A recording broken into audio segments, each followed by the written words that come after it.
Hello guys, जय श्री श्याम। कैसे हैं आप सभी? उम्मीद करती हूँ आप सभी बिल्कुल ठीक होंगे। तो मुझे जाना था मम्मी को लेके हॉस्पिटल उनके मंथली चेकअप के लिए। तो मैंने मम्मी को पहले भेज दिया था। मम्मी बाहर जाके वेट कर रही थी। मैं बच्चों के साथ घर लॉक करके बाहर आ गई थी। यहाँ पे हमारा ऑटो भी आ गया था। अंशु पहले बैठ गया था, फिर मैंने मम्मी को बैठाया, फिर मैं बैठ गई थी और हम लोग चल पड़े थे हॉस्पिटल के लिए। सुबह का टाइम था, ट्रैफिक जाम लगा हुआ था, लेकिन हम अपनी बारी का वेट कर रहे थे। मैंने अंशु से बोल के दूसरी तरफ से भी पर्दा हटवा दिया था ऑटो का, जिससे हमें अच्छी हवा मिल गई थी।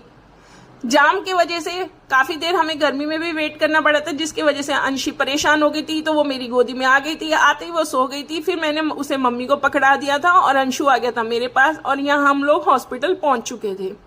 यहाँ पे हमें जाना था सीधा पोलो क्लिनिक पे, क्योंकि मुझे मम्मी को ओपीडी में नहीं दिखाना था। ओपीडी में डॉक्टर ने 6 महीने के बाद मिलने के लिए कहा था, इसी वजह से यहाँ पे मैंने सर को पोलो क्लिनिक के लिए बोला। उन्होंने हमें अंदर जाने दिया। यहाँ हम लोग पोलो क्लिनिक पहुंच चुके थे। अंशु पहले उतरा, अंशु चल पड़ा अंदर की तरफ, मैं चल पड़ी अंशी को लेके और मम्मी आ रही थी पीछे। यहाँ पे मैं मम्मी को सीधा ले गई थी डॉक्टर के वेटिंग एरिया पे, जहाँ पे मुझे मम्मी को दिखाना था। मैंने मम्मी को बैठा दिया था वेटिंग एरिया में। अंशी पकड़ा दी थी मम्मी को और हम लोग चले गए थे स्लिप बनवाने, क्योंकि यहाँ पे डॉक्टर से मिलने के लिए पहले स्लिप बनवानी पड़ती है। मैं गई, स्लिप बनवाया और स्लिप बनवा के मैं आ गई थी डॉक्टर के पास। मैंने देखा कि कौन सा नंबर चल रहा है। मम्मी को मैंने बोला कि आप यहाँ पे वेट करो, मैं पहले नंबर देख कर आती हूँ। देखा 41 नंबर चल रहा था और 41 नंबर हमारा ही था। तो मैं मम्मी को लेके चल पड़ी डॉक्टर के पास। यहाँ मैंने डॉक्टर को दिखा दिया था। डॉक्टर कहने लगी कि ओपीडी में कब दिखाना है। तो मैंने उन्हें मैम को बता दिया था, मैम 6 महीने बाद दिखाना है। तो उन्होंने कहा हर महीने मम्मी को यहाँ पे लेके आना है, दिखाना है, मेडिसिन लेके जाना और 6 महीने बाद ओपीडी में दिखा लेना। ये डॉक्टर मेरी हमेशा हेल्प करती है। जब से मम्मी बीमार हुई है ना, तब से काफी ज्यादा हेल्प करी है डॉक्टर ने, इसलिए मैं हमेशा इन्हीं के पास आती हूँ। फिर मैंने मम्मी को बैठा दिया था वेटिंग एरिया में और मैं आ गई थी यहाँ पे मेडिसिन लेने। अंशु भी अपनी नानी के पास ही बैठा हुआ था। यहाँ से मैंने ली मेडिसिन लेके चल पड़ी थी मैं मम्मी के पास।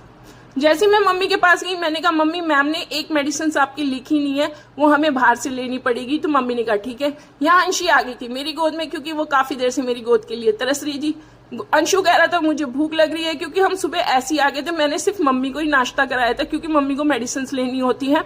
अंशु ने सुबह घर पे कुछ भी नहीं खाया था, तो यहाँ मैंने अंशु को नाश्ता कराया। मैंने भी जूस पिया और मम्मी के लिए नाश्ता पैक करा के हम चल दिए घर की तरफ। यहाँ हमारा ऑटो आ चुका था और हम लोग ऑटो में बैठ चुके थे। मैंने ऑटो वाले से बोल दिया था कि भैया आप दूसरा रूट ले लेना, क्योंकि मुझे जाना है क्लिनिक और बच्चों को जाना है घर पे।